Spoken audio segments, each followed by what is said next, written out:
میرا یعنی تبسم رضا ارائیں کا آپ تمام ناظرین کو پیار بھرا سلام و آداب۔ آج ہمارے معاشرے میں اس معاشرے میں بسنے والے ہر ایک انسان کی ایسی سوچ بن چکی ہے کہ ہر انسان یہ چاہتا ہے کہ پورا شہر جل جائے لیکن میرا گھر نہ جلے۔ آج ہمارے معاشرے میں جب بھی کوئی مسئلہ درکار آتا ہے تو ہر انسان اس مسئلے کو اپنا ذاتی مسئلہ نہیں سمجھتا اور پوری قوم و ملت سے وہ جدا ہو جاتا ہے۔ یہ مسئلے جن کو وہ ذاتی مسئلہ نہیں سمجھتا، ایک وقت ایسا آتا ہے کہ وہی مسئلہ پوری قوم و ملت کو ڈبو لیتا ہے۔ خواتین و حضرات، ایک روز ایک گاؤں میں کسان رہتا تھا اور اس کسان کے گھر میں ایک چوہا تھا۔ ایک روز جب کسان کی بیوی نے گھر میں تھیلا لایا اور وہ چوہا بڑی ٹکٹکی نظر سے اس تھیلے کی طرف دیکھ رہا تھا۔ جیسے ہی کسان کی بیوی نے اس تھیلے کو کھولا تو اس چوہے نے جب اس تھیلی کے اندر چوہے دانی کو دیکھا تو وہ بڑا ہڑبڑا گیا اور اس کے لیے خطرے کی گھنٹی جو ہے وہ سر پر منڈرانے لگی۔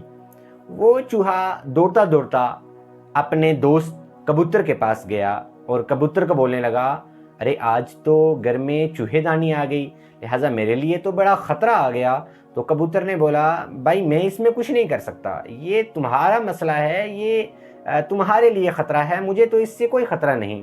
تو جو چوہا ہے وہ آرام سے گردن جھکا کے اپنے دوسرے دوست مرغے کے پاس جاتا ہے۔ جیسے ہی وہ مرغے کے پاس جاتا ہے تو مرغے کو بھی یہی بات بولتا ہے کہ آج گھر میں چوہے دانی آ گئی ہے، تو آج میرا بچنا جو ہے وہ بہت مشکل ہے۔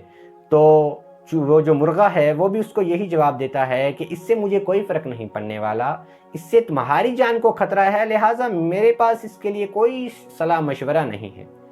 اور وہ چوہا بڑے ہی افسردہ عالم میں اپنے تیسرے دوست بکرے کے پاس جاتا ہے۔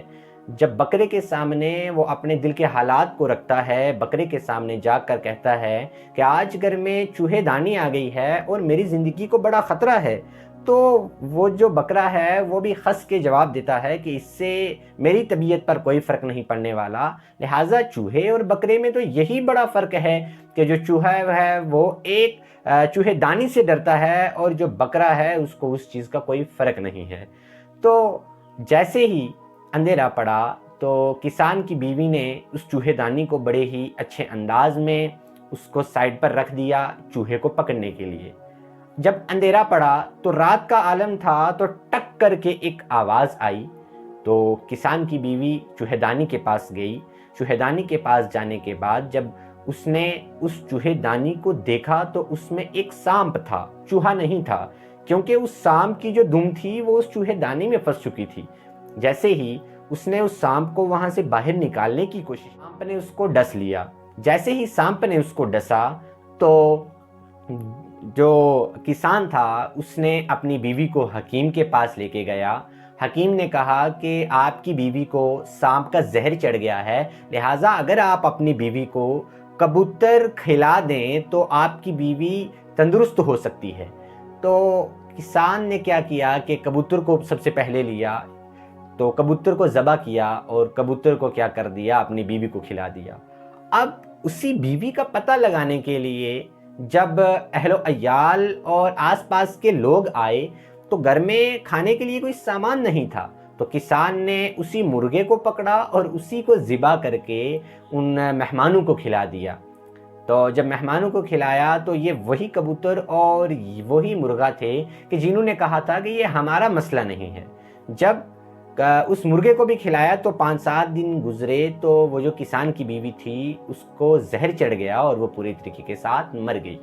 جب وہ کسان کی بیوی مری تو جب رسمن انداز میں جب اس کا 40واں یا 30واں آیا تو اس کسان نے کیا کیا، بکرے کو کھولا اور بکرے کو ذبح کر کے اس کے نام پر فاتحہ خوانی کر دی۔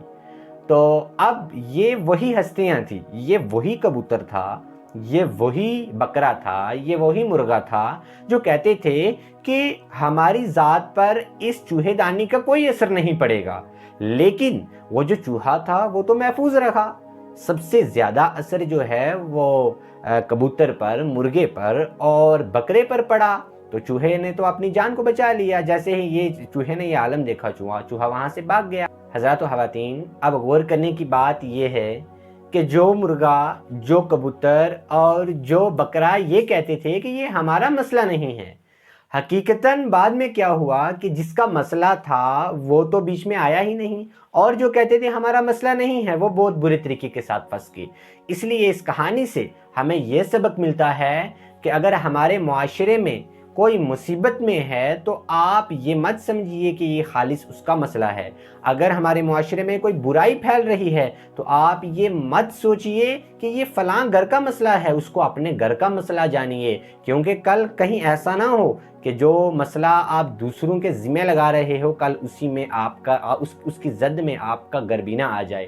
اس لیے ہمارے آس پڑوس میں، ہمارے ارد گرد میں جب بھی کوئی مصیبت اور مشکلات میں ہو تو ہمیں بڑھ چڑھ کر اس کی حمایت کرنی چاہیے، اس کی مدد کرنی چاہیے، اور ہمیں ہمیشہ آگے بڑھ کے ہمارے اگر معاشرے میں کوئی برائی پھیلتی ہے تو اسے ہمیں اپنا مسئلہ تسلیم کر کے اس کے خلاف ہمیں آواز اٹھانی چاہیے۔ السلام علیکم۔